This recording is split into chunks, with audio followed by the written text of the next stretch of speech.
దేవుని పరిశుద్ధ నామమున మీ అందరికీ కూడా శుభాభివందనాలు తెలియపరుస్తున్నా.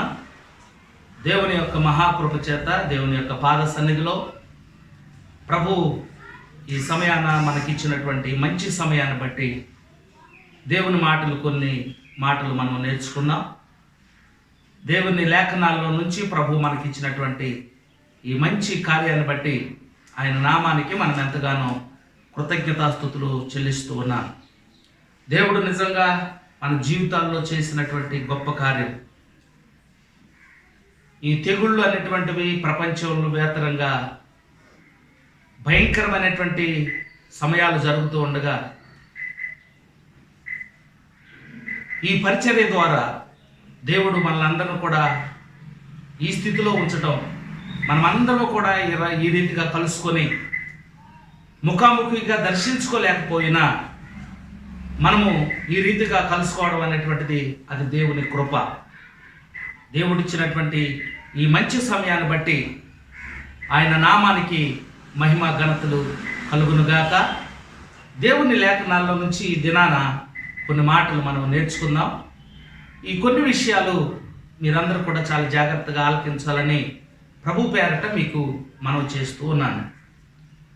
దైవ లేఖనాల్లో నుంచి లూకా సువార్త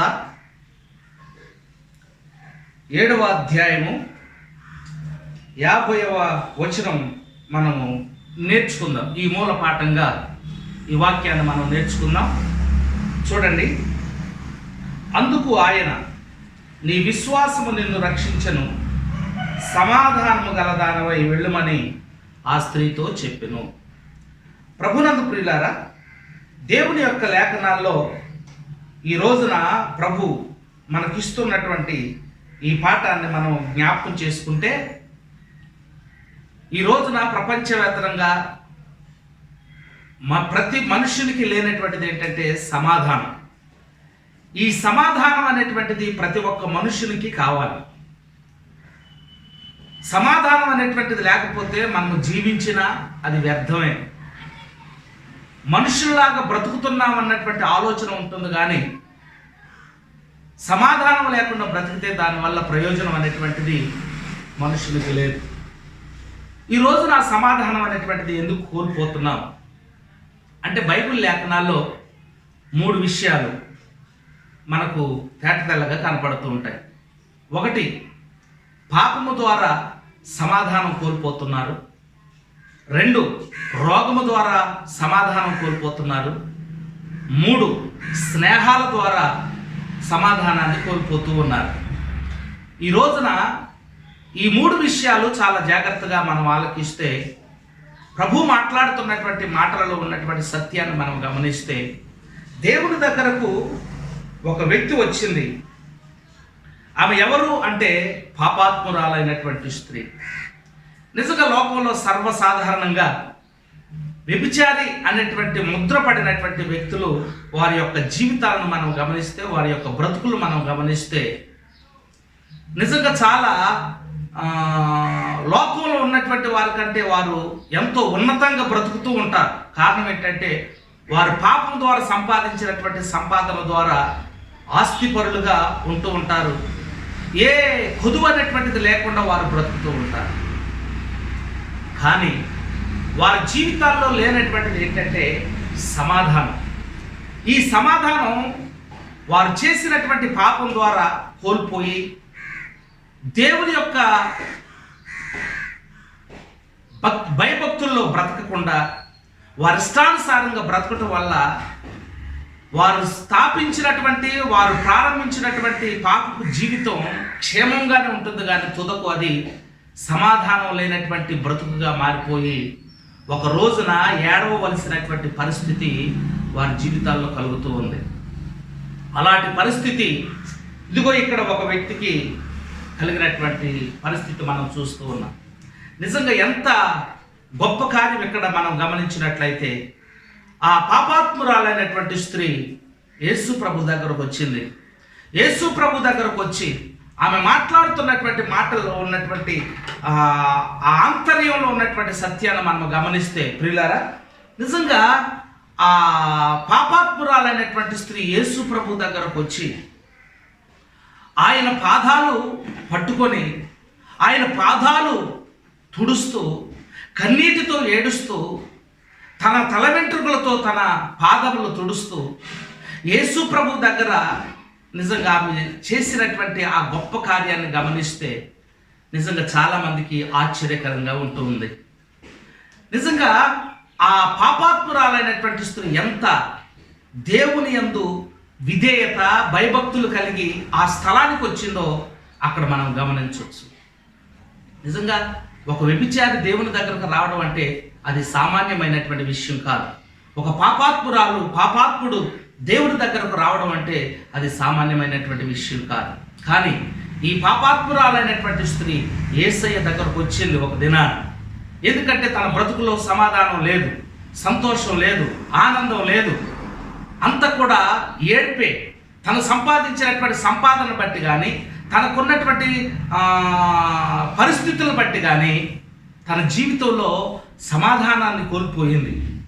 నిజంగా యేసు ప్రభు దగ్గరకు వచ్చి ఆమె ఏడుస్తూ కన్నీరు కారుస్తూ యేసయ్య పాదాలు కడిగి తన కన్నీటితో కడిగి దానికి అత్తరు పోసి నిజంగా తన తల వెంట్రుకలతో పాదాలు తుడుస్తూ ఉన్నటువంటి పరిస్థితులలో యేసు ప్రభు తనలో ఉన్నటువంటి పశ్చాత్తాపాన్ని చూశాడు. తనలో ఉన్నటువంటి ఆయన యందు ఉన్నటువంటి భక్తిని చూశాడు. ఆమెకి ఏది కావాలో ఆయన తెలుసుకున్నాడు. ఆమెకేమి కావాలి అంటే ఒకటే, తన జీవితంలో సమాధానం అనేటువంటిది కోల్పోయింది కనుక ఆ సమాధానం అనేటువంటిది దేవుడు ఆ క్షణంలోనే ఎప్పుడైతే తన హృదయంలో ఒక మార్పు అనేటువంటిది కలిగిందో అప్పుడే దేవుడు తన జీవితంలో ఒక మార్పును కలిగించాడు. తనకేది కావాలో అది తనకు అనుగ్రహించాడు. ఈ రోజున ప్రియులారా, పాపాత్ములైనటువంటి వారు దేవుని దగ్గరకు వచ్చినప్పుడు దేవుడు మనకేది కావాలో దేవుడు సమకూర్చి మన కొరకు సిద్ధపాటు చేసి ఉంచుతాడు.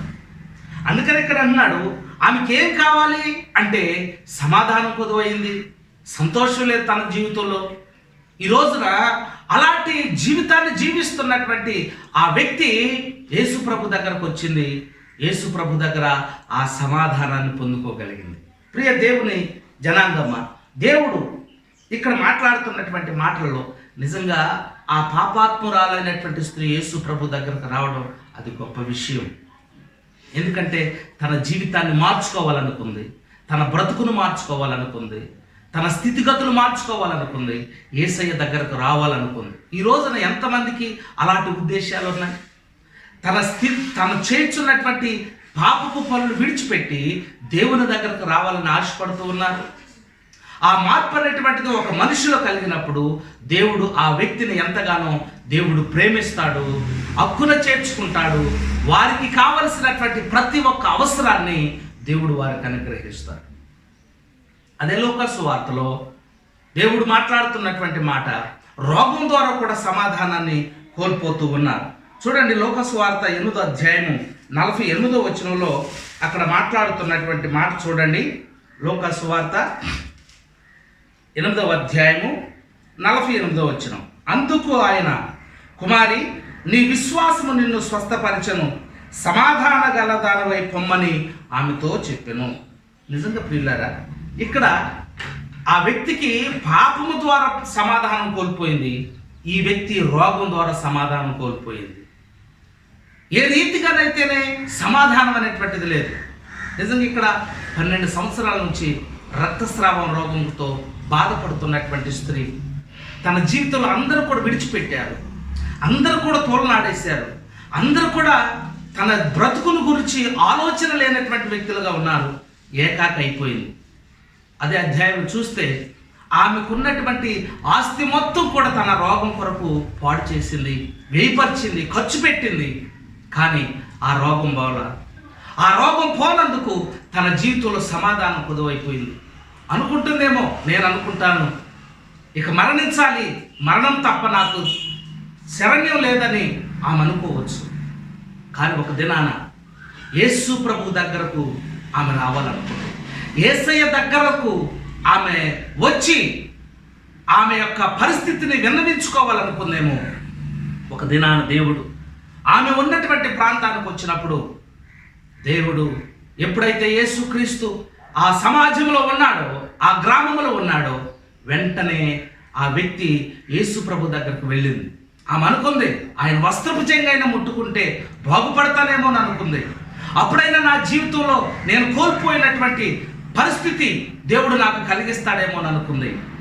యేసు ప్రభు దగ్గరకు వెళ్ళింది. లేవలేనటువంటి పరిస్థితి, నిజంగా 12 సంవత్సరాల నుంచి రక్తస్రావ రోగంతో బాధపడుతున్నటువంటి స్త్రీ, నిజంగా తనకున్నటువంటి పరిస్థితిని బట్టి నిజంగా ఆమె యొక్క జీవితాన్ని మనం గమనిస్తే ఎంతమంది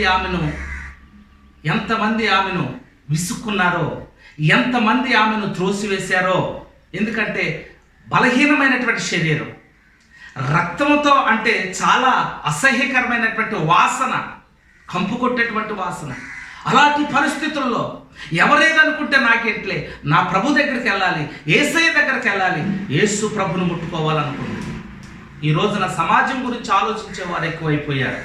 యేసు ప్రభు దగ్గరకు రావడానికి చాలామందికి చాలా అభ్యంతరాలు ఉంటున్నాయి. ఎవరేమనుకుంటారో, ఏదన్నా అనుకుంటారేమో, మా కులస్తులు ఏమని అనుకుంటారేమో, మా రక్త సంబంధులు ఏమని అనుకుంటారేమో, లేకపోతే నా పొరుగు వారు ఏమని అనుకుంటారేమో అన్నటువంటి ఆలోచన చేత ప్రభు దగ్గరకు రాలేకపోతున్నారు, ప్రభువుని సమీపించలేకపోతున్నారు. కానీ ఈ వ్యక్తి యేసు ప్రభు దగ్గరకు కంపల్సరిగా నేను వెళ్ళాలి, ఆయనే ఇక నన్ను స్వస్థపరిచేది ఎవరు లేరని ఎంతకైనా సమాజానికి భయపడలేదు, తన ఇంటి వారికి భయపడలేదు. ఎందుకంటే ఎవరు కూడా తెచ్చిపెట్టేది లేదు, ఎవరు కూడా బాగు చేసేటువంటి వారు లేరని ఆమె అర్థం చేసుకుంది. ఈ రోజున అలా అర్థం చేసుకోలేనటువంటి వారు చాలామంది ఉన్నారు. యేసు ప్రభువే దేవుడని, ఆయన దగ్గరకు వెళితే మనకు కావలసినటువంటిది వస్తుంది అన్నటువంటి ఆలోచన లేనటువంటి వారు చాలామంది ఉన్నారు. ప్రియ దేవుని పిల్లలారా, ఈ మాటలు వింటున్నటువంటి నీవు, ఒకవేళ నీవు నీ పరిస్థితులను బట్టి, నీ చుట్టుప్రక్కల వారిని బట్టి, సమాజాన్ని బట్టి దేవుని దగ్గరకు నువ్వు రాలేకపోతున్నావేమో, యేసు ప్రభు దగ్గరకు నువ్వు రాలేకపోతున్నావేమో, నీ జీవితాన్ని బట్టి, నీకున్నటువంటి పరిస్థితులను బట్టి ఎవరు కూడా నీకు సహాయం చేయదు, కానీ ప్రభు ఒక్కడే సహాయం చేస్తాడు. అది ఎరిగినటువంటి ఈ రోగంతో బాధపడుతున్నటువంటి స్త్రీ యేసయ్య దగ్గరకు వచ్చి, యేసు ప్రభు దగ్గరకు వచ్చి ఆయన వస్త్రపు చెంగు ఎప్పుడైతే ముట్టిందో, దేవుడు నిజంగా ఆమె జీవితంలో ఆమెకు కావలసినటువంటి స్వస్థతను దేవుడు అనుగ్రహించాడు. దేవుడు తప్పక ఆయన దగ్గరికి వెళ్ళినటువంటి వారిని, ఆయనతో సహవాసం చేయాలనుకున్నటువంటి వారిని ఏనాడు కూడా ఆయన చూస్తుంది. ఆమె కోల్పోయింది ఏంటంటే తనకున్నటువంటి జబ్బు ద్వారా, రోగం ద్వారా సమాధానం లేదు. అందుకని అన్నాడు, మరి సమాధానము గల నీ విశ్వాసము నిన్ను స్వస్థపరిచింది, సమాధానము గల దానిపై వెళ్ళు. విశ్వాసంతో వచ్చింది, దేవుని దగ్గర సమాధానం పొందుకుంది. పాపం ద్వారా సమాధానం లేకుండా ఆ పాపాత్మురాలు యేసు ప్రభు దగ్గరకు వచ్చింది, యేసు పాదాలు కడిగింది, యేసు చెంత నిలిచింది, ఆమె సమాధానం పొందుకుంది. రోగం ద్వారా వచ్చింది ఈ వ్యక్తి, సమాధానం కోల్పోయినటువంటి వ్యక్తి ఆ దేవుని దగ్గరకు వచ్చింది. ఎప్పుడైతే వచ్చిందో ఆమె అప్పుడే దేవుడు ఆమెకు సమాధానం ఇచ్చాడు. మూడవ విషయం ఏంటంటే సహవాసం, జతల వల్ల సమాధానాన్ని కోల్పోతున్నారు. చూడండి, యోబు గ్రంథం 22:21. యోబు గ్రంథం 22:21 చదువుతున్నారు. చూడండి, ఆయనతో సహవాసము చేసిన ఎడల నీకు సమాధానం కలుగును. వీళ్ళారా ఈ రోజున సహవాసాన్ని బట్టి సమాధానాన్ని కోల్పోతూ ఉన్నావు. నీ స్నేహం, నీ జతలు, నీకున్నటువంటి పరిస్థితులు, నీ ఇరుగు పొరుగు వారిని నువ్వు ఏ రీతిగా, ఎలాంటి వారు ఉన్నారు, నీ స్నేహితులు ఎలా ఉన్నారు, నీ జతగాండ్రు ఎలా ఉన్నారు. ఈ రోజున ప్రపంచవ్యాప్తంగా చూస్తే స్నేహాల వల్ల క్షేమస్థితిని అనుభవించేవారు 1% అయితే, పాడు చేసేటువంటి స్నేహాలు కలిగినటువంటి వారు 99% ఉన్నారు. కనుకనే దేవుడు చెప్పినటువంటి మాట ఏంటంటే అన్యులతో నీవు సహవాసం చేయకూడదని బైబిల్ సెలవిచ్చాడు. అన్యులతో సహవాసం అనేటువంటిది ఎప్పుడైతే నువ్వు చేస్తావో నీ జీవితంలో సమాధానం కోల్పోతావు, సంతోషాన్ని కోల్పోతావు. ఈ సమాధానం కావాలంటే దేవునితో సహవాసం కావాలి, దేవునితో జత చేయాలి, దేవుని ప్రేమించాలి. అప్పుడు నీ జీవితంలో సమాధానం అనేటువంటిది కలుగుతుంది. కనుక మొదటి పాత్ర, మొదటి స్త్రీ తన పాపాత్మురాలు తను చేసేటువంటి పాపపు క్రియలను బట్టి సమాధానం కోల్పోయింది. యేసు ప్రభు దగ్గరకు వచ్చింది, సమాధానం పొందింది. రెండవ వ్యక్తి తన రోగం ద్వారా సమాధానం లేదు, తన బ్రతుకులో సమాధానం లేదు, దేవుని దగ్గరకు వచ్చింది, సమాధానం పొందింది. మూడవ విషయాన్ని గమనిస్తే స్నేహితుల వల్ల సమాధానాన్ని కోల్పోయేటువంటి పరిస్థితులు ఉన్నాయి. నువ్వు సహవాసం చేసేటువంటి వారి వల్ల సమాధానం కోల్పోయేటువంటి పరిస్థితులు ఉన్నాయి. కనుక దేవునితో సహవాసం చేయి, నువ్వు సమాధానకరమైనటువంటి వ్యక్తిగా ఉంటావు. కనుక ఈ మూడు విషయాలు గమనించి గ్రహించి దేవుని సన్నిధిలో నువ్వు నమ్మకమైనటువంటి శ్రేష్టమైనటువంటి వ్యక్తిగా నువ్వు కొనసాగాలని, దేవునితో సహవాసం చేసి దేవుని దగ్గరకు వచ్చి దేవునితో నడిచి దేవుని యొక్క వ్యక్తిగా, దేవుని యొక్క పుత్రుడిగా పుత్రికగా నువ్వు ఉండాలని మీ శ్రేయోభిలాషగా నేను కోరుచున్నాను. ప్రభు మిమ్మల్ని దీవించి ఆశీర్వదించుగాక.